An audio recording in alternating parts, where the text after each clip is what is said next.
Okay, so on number 13, you have to do the factoring yourself, so you'll take out an x. That leaves an x plus 5. In the denominator, you'll need to take out a 6. That leaves a x plus 5 as well. Since the x plus 5 is the same top and bottom, it can be canceled out. So that leaves me with an answer of x over 6. For number 14, probably worth mentioning, you can take a 5 out of the denominator. So if I take the 5 out, I'm left with an x plus 8 after I divide both things by 5. In the numerator, I have a 10x. Now, I cannot cancel these x's because the x on the bottom has an addition with it, but I can look at my 5 over 10 and say, well, that doesn't exactly cancel, but it could reduce. I could divide both of them by 5. So that means my final answer for 14 would be a 2x over x plus 8. And once again, do not attempt to cancel that x because the x on top could cancel. It's being multiplied by the 2, but the x on the bottom cannot because it's being added or subtracted. The rest of these on this side involve GCF, and I'm going to go ahead and move to this other side. I do want to point out that some of the ones near the top on this other side, like for example, this one here, number 19, you can they've already factored them for you. So you can just cancel out an entire parenthesis, and you're left with an x minus 4 over 2x plus 3.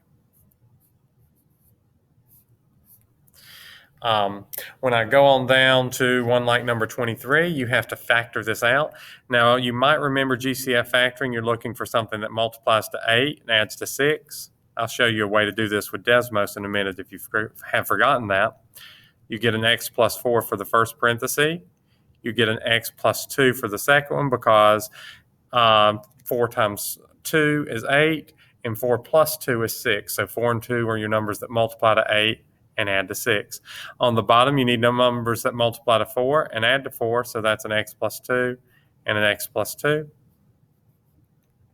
And then what you can do is you can cancel those out. So you can cancel out the x plus 2 top and bottom, and you're left with an x plus 4 over x plus 2. Do not try to cancel those x's or reduce the 4 and the 2 because they're being added, and you cannot cancel things that are added.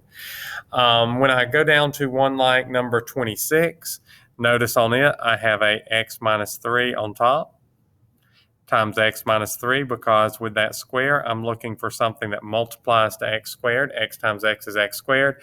I'm looking for something that multiplies to 9, so 3 times 3 is 9.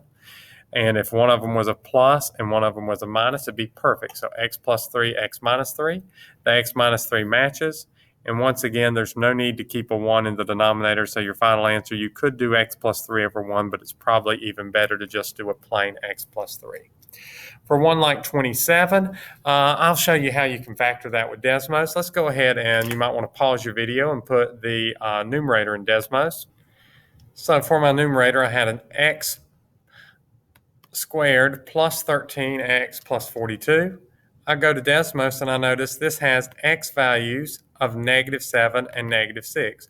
Now remember, those x-intercepts I can use to get factors, and I do have to change the sign on the factor because if x equals -7, my factor is x plus 7. If x equals -6, my other factor is x plus 6. So that's going to be my numerator. We'll go ahead and pause the video and see what happens with the denominator. The denominator, I can see it has x-intercepts as well. And of course, I could have done this without graphing by trying to think of things that multiply to 24 and add to -2. I'm sorry, multiply to -24 and add to 2. But using Desmos, that -6 gives me a factor of x plus 6. The +4 gives me a factor of x minus 6. And I can always cancel out my like factors.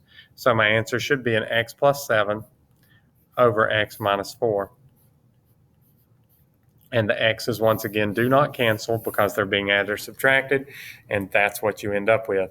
For these that are a little tougher, feel free to graph them in Desmos and get at least one of the factors. And a lot of times, if you can get one factor, a little process of elimination will help you with others. I hope this helps you finish up this worksheet. If not, please let me know if you have questions.